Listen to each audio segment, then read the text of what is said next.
I'm not giving up on this Houston Rockets team already, but after hearing what Carmelo Anthony had to say about the team yesterday, I started to get this weird feeling of deja vu from last season. What I mean by that is when Carmelo Anthony was on the OKC Thunder, as they got off to a pretty similar start last year that the Rockets have gotten off to this year. And at the time, we were all doing the same thing. We were saying that it's gonna be okay. It's early in the season. No need to panic. They have time to figure things out. And eventually they'll become the threat to the Golden State Warriors that we all thought they were going to be over the summer. And it never happened. And hopefully,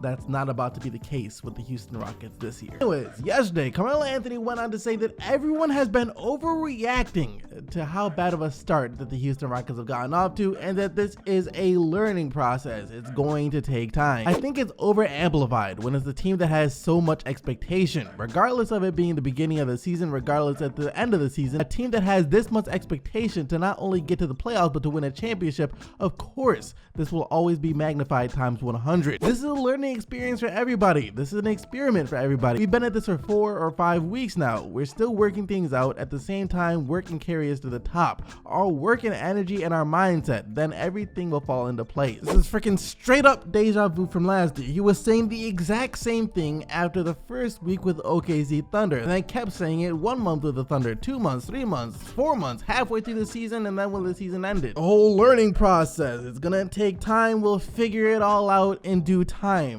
This cliche it's getting pretty old, because last year, sure, I could see there being a learning curve with the Thunders. 3 guys who were used to being the alpha male on their team all coming together. Yes, that's gonna take time to gel, 100%, no doubt. Never did for a lot of reasons, but it never did. This year though, I don't think anyone was expecting this from the Houston Rockets, because I did not think there was going to be a learning curve with Carmelo Anthony joining the Houston Rockets. He's already got his former head coach in Mike D'Antoni, who should know how to use Carmelo Anthony. He's playing alongside one of the best point guards in the NBA and also one of his best friends in life in Chris Paul. He should know how to use Carmelo Anthony. He's also playing alongside James Harden, the reigning MVP and one of the most gifted basketball offensive minds that the league has seen. He should know how to play alongside Carmelo Anthony. But I'm not buying this whole it's gonna take time for us to gel type thing. No, there's a serious problem with the Rockets, and we all already know what it is. It's been exploited throughout the first 5 games of the season. It's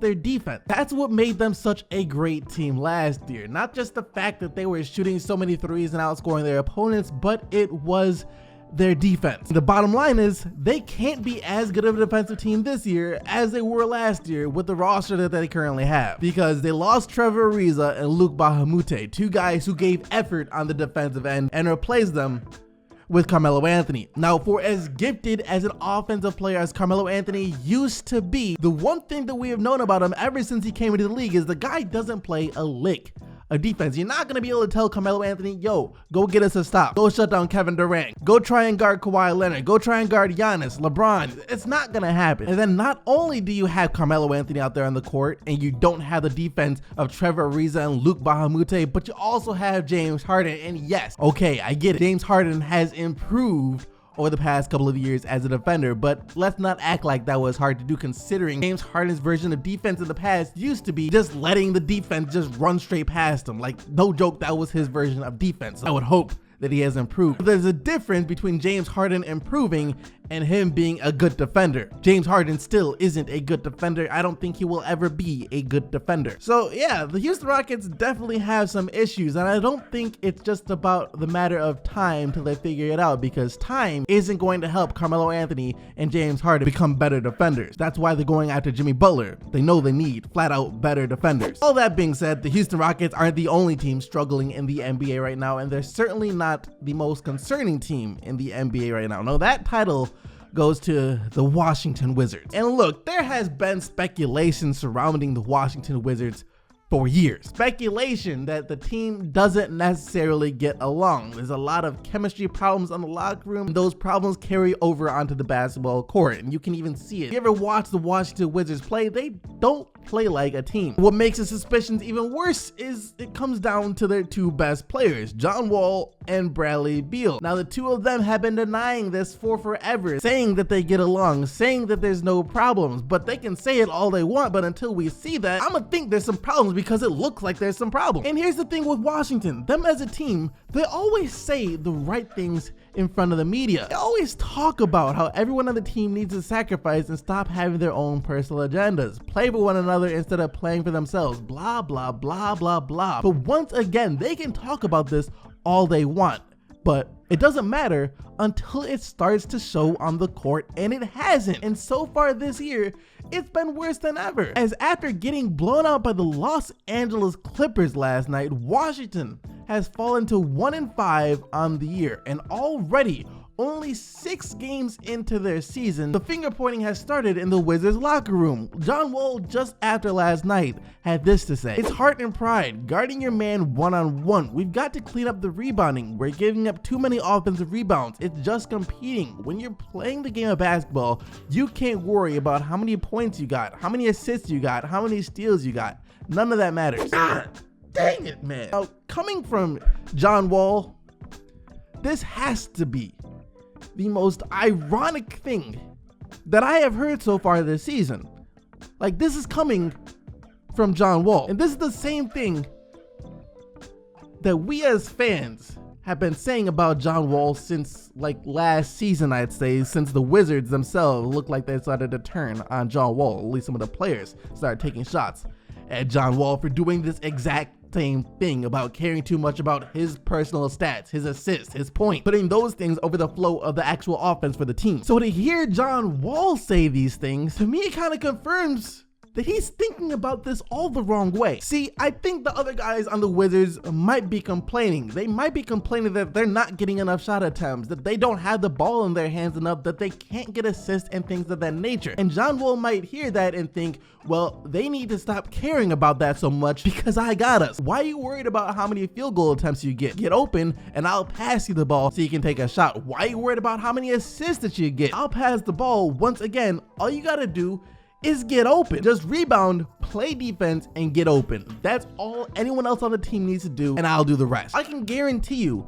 that's the mindset of John Wall. See, here's the thing. It doesn't make sense. The other guys are complaining about the same things that John Wall has been complaining about. Everyone's been accusing John Wall of doing these things, and then John Wall is complaining about the people complaining about that he's doing these things while he's complaining about the people not doing the things that he doesn't want them to complain about. It's like every player is saying who's doing this and who's doing that, who's not doing this and who's not doing that, without saying who's actually doing what. So the only guy that could actually be doing it is the guy that's been doing it, which is John Wall. And I just don't think anyone on the Wizards has the guts to stick up to John Wall. Marcin Gortat did, and he was doing it a lot last year. Man was coming out and literally taking shots at John Wall to the media. And look what happened to him. John Wall went to the ownership, went to management, and demanded that Gortat get traded. So a lot of the blame also has to go on the management and ownership for the Wizards for letting the Wizards environment become so toxic. Because John Wall has a very my way or the highway type philosophy to leading a team. And other guys for sure just don't like it, but at the same time, there ain't that much they can do. The only thing I can think of that the Wizards can do now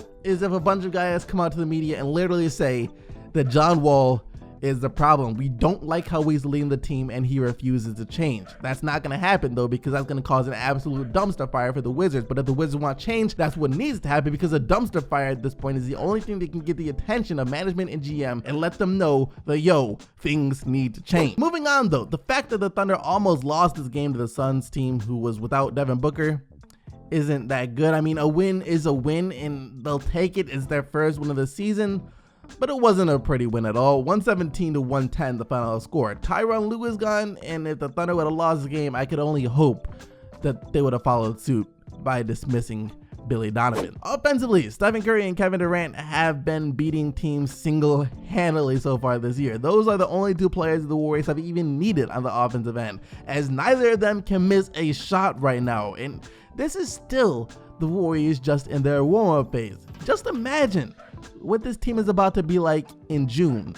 Like, you don't know what scary is until you see this Golden State Warriors team come June, especially with the addition of DeMarcus Cousins. And the Utah Jazz hold on to defeat the Dallas Mavericks 113-104. Rudy Gobert has still been an absolute monster this year, with another monster game of 23 points, 16 rebounds, and 3 blocks. And that is going to bring us to today's Player of the Day, where you guys can vote for who you think was the best player in the NBA from last night by clicking the little eye icon in the top right hand corner of the video. Just remember though, the only players who team won are eligible to win Player of the Day. And yesterday, that player was for sure DeMar DeRozan and his 30 points, 14 rebounds, and 8 assists. That's gonna do it for today though, guys. Hope you guys enjoyed the video, and if you did, go ahead and subscribe to the channel with post notifications turned on so you can stay up to date with everything that goes on in the NBA on a daily basis. Thank you for watching though. You guys already know that you are the real MVPs. Until next time, I am out of here. Peace.